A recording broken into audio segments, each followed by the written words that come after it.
성도 여러분 안녕하십니까? 오늘은 하나님 나라 두 번째 시간으로 말씀을 같이 나눌까 합니다. 지난 시간에 그 하나님 나라는 세상의 논리나 이해로는 전혀 해석이 되지 않는 곳이다. 이제 그런 묵상을 했다고 이제 말씀을 드렸습니다.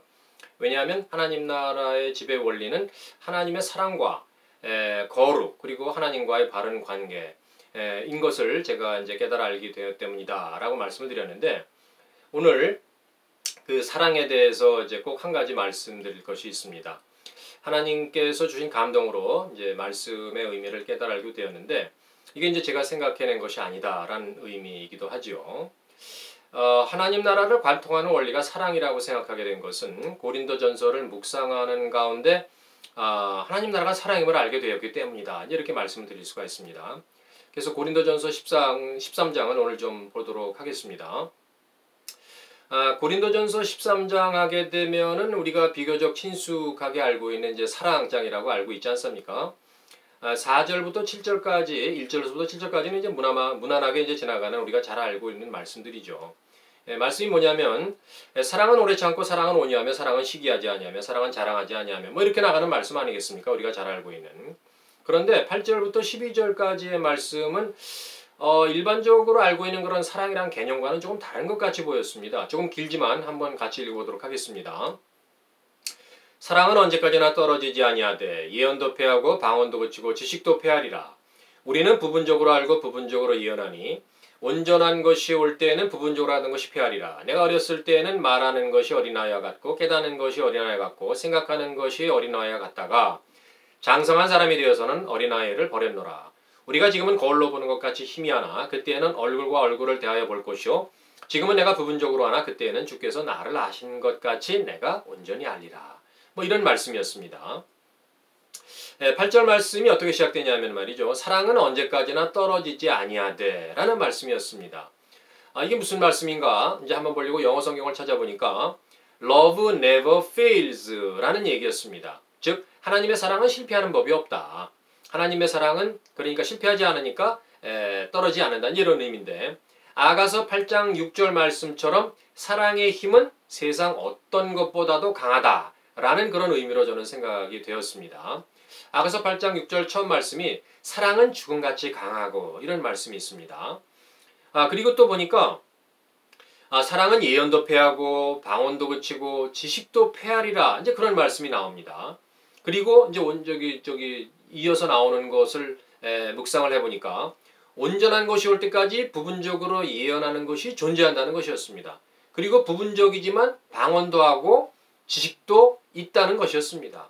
그러니까 사랑에 대해서 이해할 수 있는 이야기를 하다가 갑자기 사랑과는 관계가 없어 보이는 어떻게 보면 좀 형이상학적인 이야기를 하고 있는 그런 느낌이 들었습니다.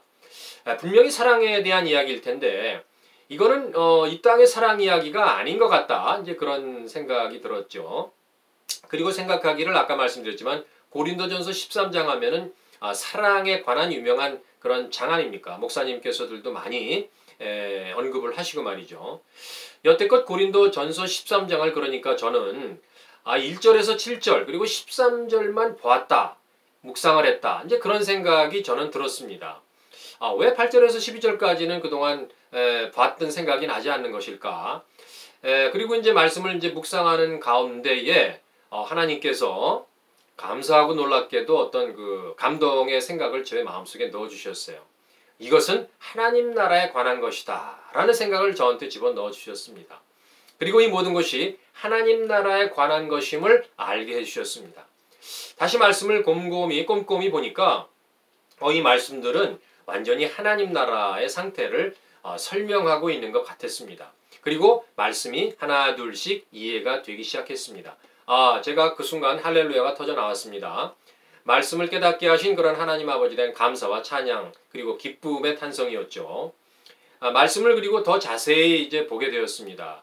말씀을 보니까 이런 하나님 나라의 귀한 말씀들이 쉽게 이렇게 인지할 수 있는, 알 수 있는 그런 일반적인 사랑과 함께 표기되어 있다는 것이었습니다. 8절부터 12절 말씀들이 13장에 왜 있게 하셨을까? 그런 의도가 무엇일까? 그런 이제 의문이 저한테 들게 되었던 것이죠. 그런 생각을 할 때에 하나님께서 또 놀라운 생각을 주셨어요. 하나님께서 주신 감동은 하나님 나라의 상태가 바로 사랑이다 라는 것을 제게 알려주셨습니다. 그래서 8절부터 12절 말씀들이 13장에 위치하는 것이다 라는 생각을 이제 주신 거죠. 눈에 보이고 표현될 수 있는 이 땅에서의 사랑이 4절부터 7절 말씀이었다면 8절부터 12절 말씀은 이 땅에서는 알 수도 없고 표현할 수도 없는 그런 하나님 나라에서만 알 수 있는 그런 사랑의 특성을 표현한 것이다. 이제 그런 생각이 들었습니다. 이 땅에서는 모든 것이 부분적이고 제한적이죠. 그래서 내가 보고 느끼고 알 수 있는 것은 다 불완전할 수밖에 없다는 것입니다. 모든 사람의 지식도 교육도 능력도 그 어떤 것도 다 마찬가지라는 것입니다. 이 땅에서 추구하는 모든 것들은 완전에 이르지 못하는 것이다.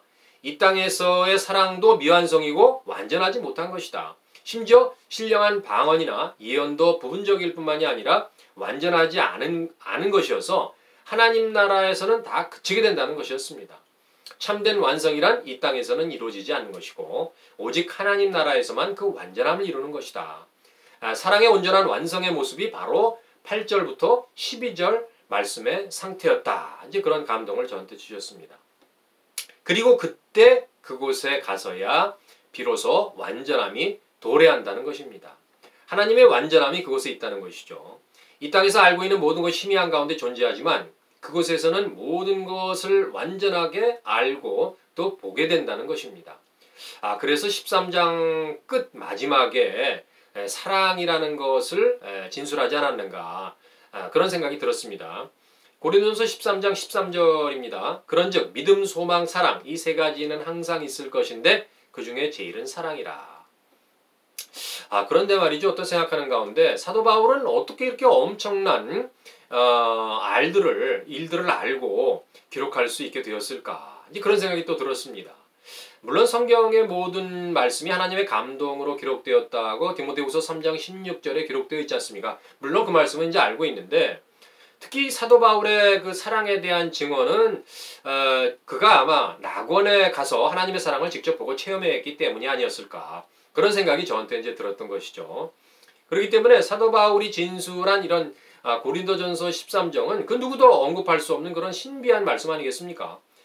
본인이 직접 체험하여 알고 또 보지 않고서는 감히 이야기할 그런 종류의 성질의 내용이 아니다. 이제 그런 생각이 들었습니다. 그래서 그는 사도 바울은 하나님 나라의 완전함을 보고 체험했기 때문에 이 땅에서의 모든 것이 부분적이고 미완성이다라는 사실을 알게 되었던 것이다. 이제 그런 생각을 하게 된 것입니다. 너무 귀한 생각을 주신 하나님께 감사와 찬양을 드렸죠. 하나님 나라는 사랑입니다. 사랑만이 영원한 영광과 함께 하나님 나라에 계시는 영원히 거하는 그런 것입니다. 하나님은 사랑이시니 그 사랑이 모든 것을 완전하게 하시는 줄 믿습니다. 사랑의 충만함이 하나님 나라에는 하나님의 충만입니다. 하나님과 영원히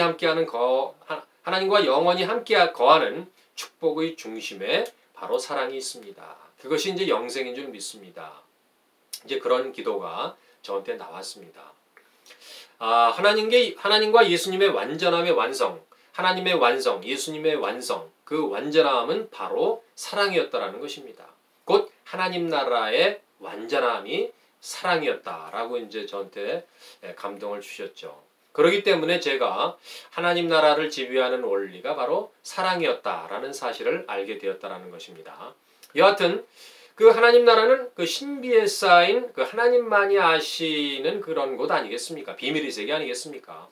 하나님께서 말씀을 통해서 천국의 그림자를 보여주셨다고 말씀도 주셨고 사실 그 성경 곳곳에 하늘의 그림자를 이제 보여주셨다고 저도 생각을 하는 거죠. 골로새서 2장 17절에서 말씀하고 있습니다.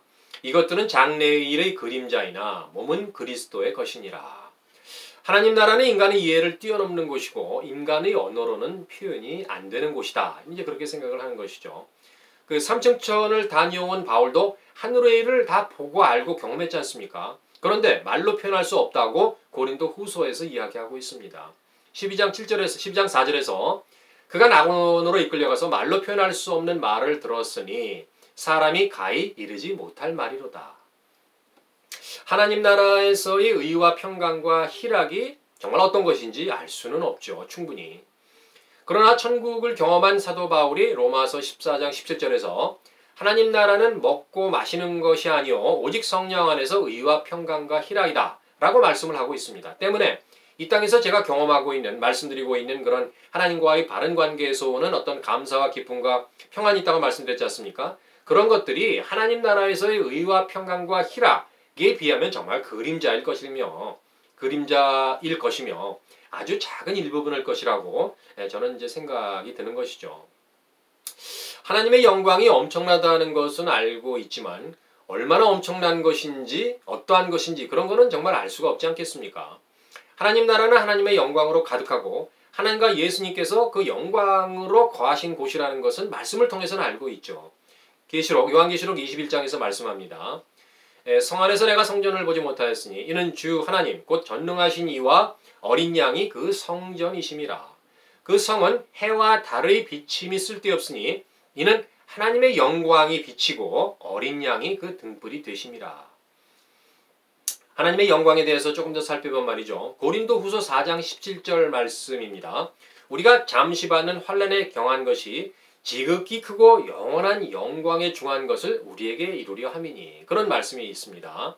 고린도후서에서 지금 말씀하시는 그런 영원한 영광에 중한 것이 이루어지는 곳이 바로 하나님 나라 아니겠습니까? 그리고 그 영원한 영광에 중한 것이 무엇인지 어떠한 것인지 실제 보고 알 수 있는 곳이 바로 하나님 나라라고 고린도전서 13장 12절에서 말씀하고 있는 겁니다.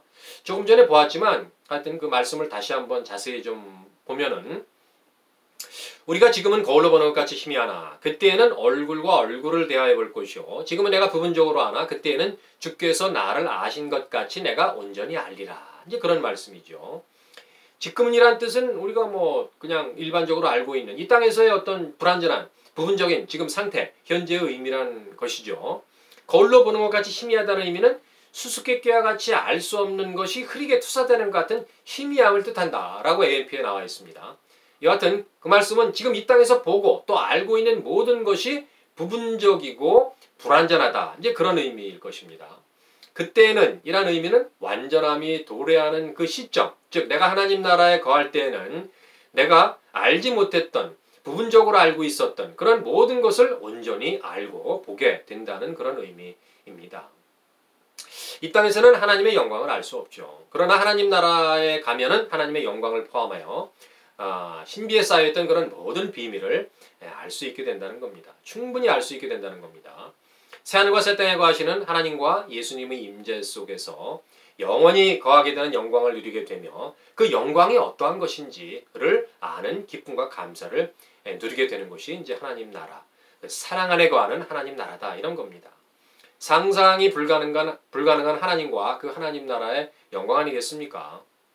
하나님 나라는 그러니까 하나님의 신비한 비밀이 완전히 드러나는 곳이기도 하지요. 말씀드렸듯이 모든 것이 완벽하게 회복되어 하늘에 있는 것이나 땅에 있는 모든 것이 그리스도 안에서 통일되는 곳이라고 에베소서 1장 10절에서 말씀하고 있습니다. 하늘에 있는 것이나 땅에 있는 것이 다 그리스도 안에서 통일되게 하려 하심이라.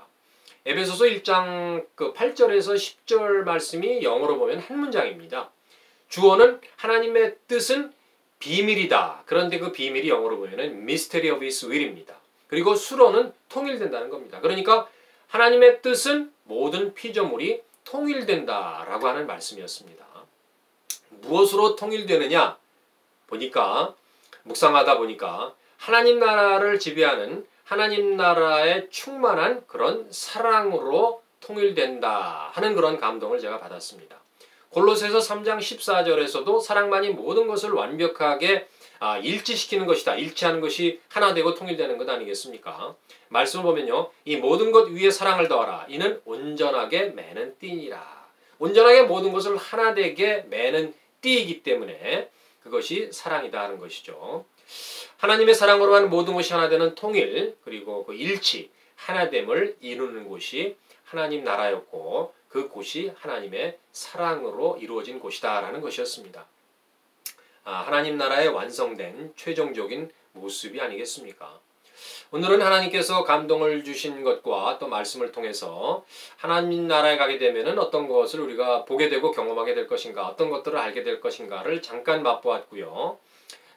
그 사랑, 그러니까 그 핵심이 하나님의 사랑과 영광이었는데 잠깐 말씀을 통해서 감동을 통해서 그 묵상을 나눠봤습니다. 다음 시간에는 지금 오늘 나눈 말씀에 대해서 좀 더 확장을 해서 말씀을 통해서 하나님 나라에 대한 묵상과 감동을 나누도록 하겠습니다. 감사합니다. 오늘은 여기까지입니다.